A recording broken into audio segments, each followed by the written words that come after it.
रात के 2 बज रहे थे। पूरे कमरे में अंधेरा, लैपटॉप की स्क्रीन की रोशनी और मेरे दिमाग में सिर्फ एक ही आवाज़ कि भाई बस एक एपिसोड और। सच बात बताऊं, मैं कभी वन पीस का हार्डकोर फैन नहीं था। 1000+ एपिसोड्स का नाम सुनते ही मेरा दिमाग थक जाता था। लेकिन सीजन 1 देखने के बाद समझ आ गया कि वन पीस सिर्फ एक शो नहीं, एक पूरी कहानी है। और सीजन 2 भाई, सीजन 2 ने तो गेम ही बदल दी है। स्ट्रॉ हैट क्रू, उनके बड़े सपने और वो हार जीत का सामना, ग्रैंड लाइन में एक बार कदम रख दिया तो वापसी का रास्ता भूल जाए। हर आइलैंड का अपना मिजाज, हर करेक्टर की अपनी दुख भरी दास्तान और नेटफ्लिक्स का वो खास तड़का जिसने एनिमे की साउल को बरकरार रखते हुए उसमें इंटरनेशनल लेवल का एक्शन और थोड़ा वेस्टर्नाइज ह्यूमन बढ़ा दिया। दोस्तों, सफर शुरू होता है लॉकडाउन से, एक ऐसी जगह जहां हिस्ट्री और एडवेंचर का एक परफेक्ट कॉम्बो नजर आता है।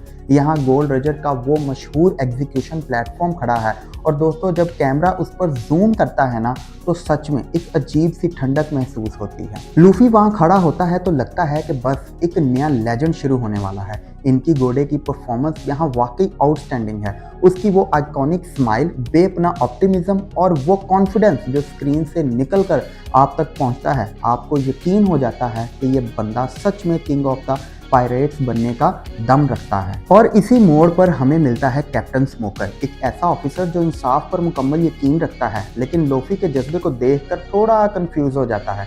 उनकी तकरार और डायलॉग डिलीवरी शो एक सॉलिड बेस सेट कर देती है। इस एपिसोड का असली चार्म सिर्फ फाइट्स या एक्शन में नहीं है, बल्कि उस बेहतरीन स्टोरी टेलिंग और करेक्टर इंटरेक्शंस में है।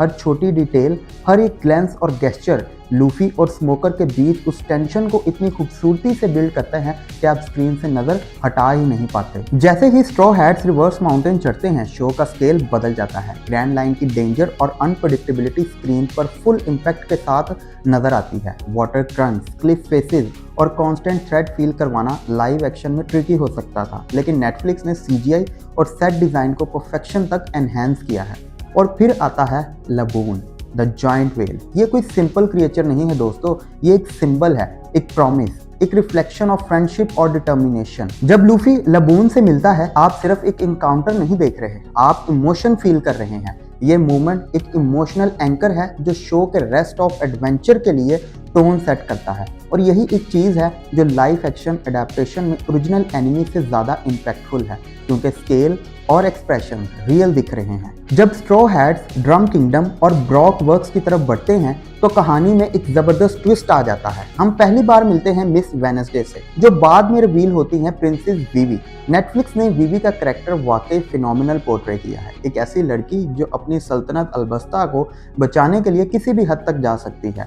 उसका करेज, उसका सेक्रीफाइस और वो इमोशनल डेप्थ जो स्क्रीन पर नजर आती है, वही इस शो की असली हार्ट बीट बन जाती है। इसके साथ ही ब्रॉक वर्क्स का कॉन्सेप्ट भी बिल्कुल ब्रिलियंट है। एक ऐसी शैडोई ऑर्गेनाइजेशन जहां लोग अपनी असली आइडेंटिटीज हाइड करके कोड नेम्स के पीछे छुपते हैं। मिस्टर 3 और उसकी वैक्स पावर्स हों या मिस गोल्डन वीक और उनके कलर्स, लाइव एक्शन में इन अजीबोगरीब पावर को दिखाना काफ़ी मुश्किल हो सकता था, लेकिन नेटफ्लिक्स ने यहाँ रियलिस्टिक और बिजारे का एक परफेक्ट बैलेंस बनाए रखा है।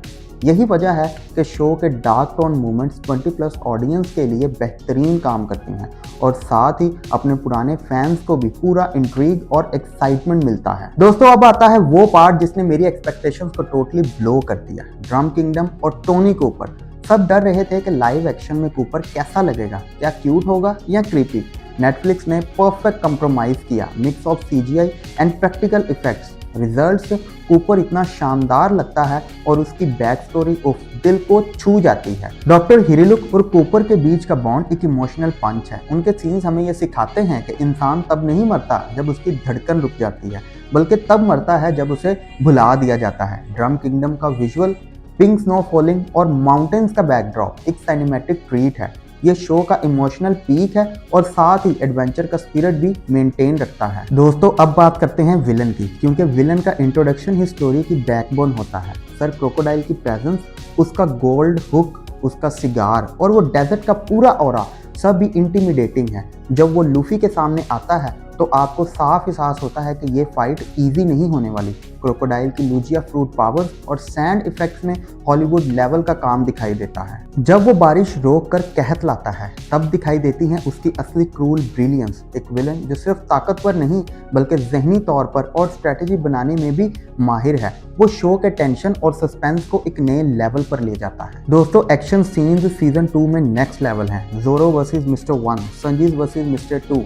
हर फाइट सीक्वेंस में पॉलिश और कोरियोग्राफी क्लियरली नजर आती है। जब जोरो कहता है कि वो लोहे को काटना चाहता है, आप सिर्फ स्क्वाड प्ले नहीं देख रहे, आप उसकी डिटर्मिनेशन फील कर रहे हैं।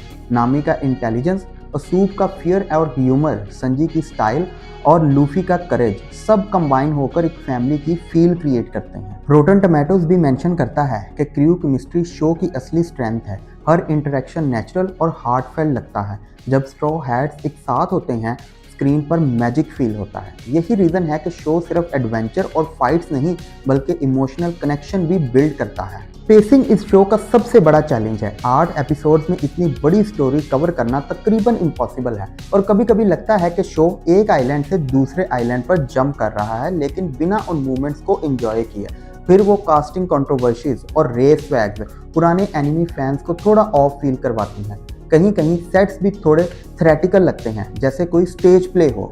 लेकिन ये फ्लॉज अपनी जगह, मगर ये स्टोरी के असल एक्सपीरियंस को हार्ट नहीं करते, क्योंकि जब आप इन छोटी बातों से ऊपर उठकर देखते हैं तो आपको नजर आती है वन पीस की असली फिलॉसफी। ये सिर्फ पायरेट्स और ट्रेजर की कहानी नहीं है, ये आज़ादी की कहानी है, जहां हर कैरेक्टर किसी न किसी चीज़ से पीछा छुड़वा रहा है। कोई अपनी माजी से, कोई सिस्टम से और कोई अपनी कमजोरी से। लेकिन लूफी वो तो सिर्फ एक चीज़ के पीछे भाग रहा है, वो आज़ादी जो उसे दुनिया का सबसे फ्री इंसान बनाएगी। और शायद इसी वजह से हम लूफी से कनेक्ट करते हैं, क्योंकि कहीं ना कहीं हम सब अपनी ज़िंदगी की ग्रैंड लाइन में फंसे हुए हैं और हम सबको अपना अपना वन पीस चाहिए होता है। तो दोस्तों, ये थी कहानी वन पीस सीजन 2 की। और मुझे कमेंट सेक्शन में आपने लाजमी बताना है कि आपने इस स्टोरी को अगर देखा है तो इसमें से आपने क्या सीखा है। और अगर आपको ये वीडियो इंटरेस्टिंग लगी हो तो वीडियो को लाइक करें, चैनल को सब्सक्राइब करें। मिलते हैं अगली वीडियो में, तब तक के लिए अल्लाह हाफिज।